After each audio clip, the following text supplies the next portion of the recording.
bienvenue sur le site canderel.fr. Aujourd'hui, nous accueillons Alix, consommatrice de Canderel. Bonjour. Bonjour Alix. Et nous allons réaliser ensemble une recette de crumble ananasé mangue à la cannelle. Pour cette recette, nous avons besoin d'un ananas, d'une mangue, de piment d'Espelette, de poudre d'amande, de farine, de beurre, de cannelle et de Canderel. On commence par préparer le biscuit à crumble. Dans un saladier, on va mettre la poudre d'amande,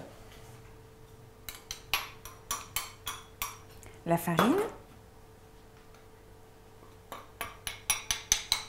5 cuillères à soupe de Canderel, la cannelle. On va bien mélanger tout ça. Et enfin, on incorpore le beurre bien froid. Pourquoi bien froid? Tout simplement parce que ça va te permettre d'obtenir un sable grossier. Si le beurre est trop mou, il va s'incorporer au reste de la pâte et tu vas obtenir une pâte homogène. D'accord. On va maintenant pétrir. Alors, je pétris comment?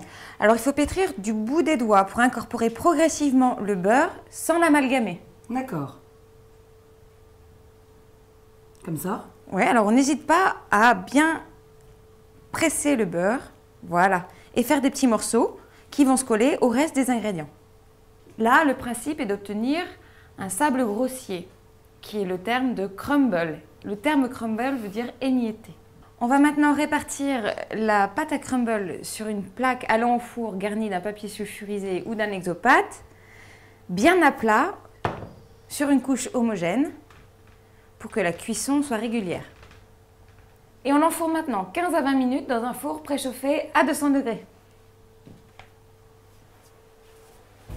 Pour obtenir une pâte à crumble parfaite, n'hésitez pas à la mettre un quart d'heure, 20 minutes au frais avant de l'enfourner. On prépare les fruits. On commence par la mangue, en l'épluchant. On prélève la pulpe de la mangue avec un couteau. Ici, je suis sur le noyau. Si je décale la lame d'un demi-centimètre, je longe la paroi du noyau et enlève la pulpe en une seule fois. Et on procède de la même manière de l'autre côté. On coupe la pulpe en petits dés en faisant tout d'abord des grosses tranches d'environ 1 cm, qu'on recoupe ensuite en bâtonnets. Puis on recoupe de l'autre côté pour faire des dés.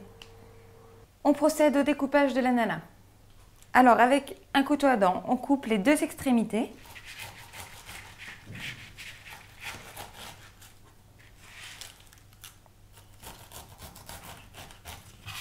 Bien. Et maintenant, toujours avec le couteau à dents, on enlève la peau en contournant bien l'ananas pour éviter de faire trop de pertes. Une fois l'ananas épluché, on le tranche à l'aide d'un couteau en grosses tranches d'environ 1 cm. Dans l'ananas Victoria, on peut manger le cœur. C'est quoi le plus de l'ananas Victoria? L'ananas Victoria a pour particularité d'être un ananas récolté à maturité.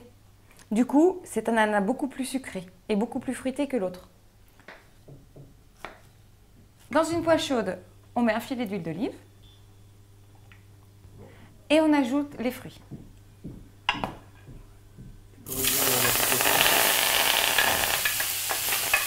On mélange bien, puis on ajoute une pincée de piment d'Espelette. Du piment. Pour relever le tout. Comme ça? Parfait. Le verre d'eau.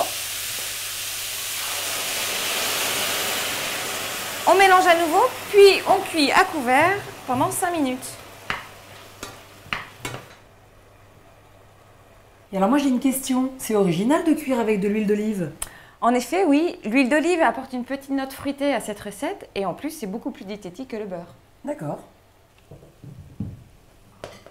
Les fruits sont cuits, on va pouvoir maintenant passer au dressage. Après 20 minutes de cuisson, le crumble est cuit et bien doré. On garnit les petits bols de fruits.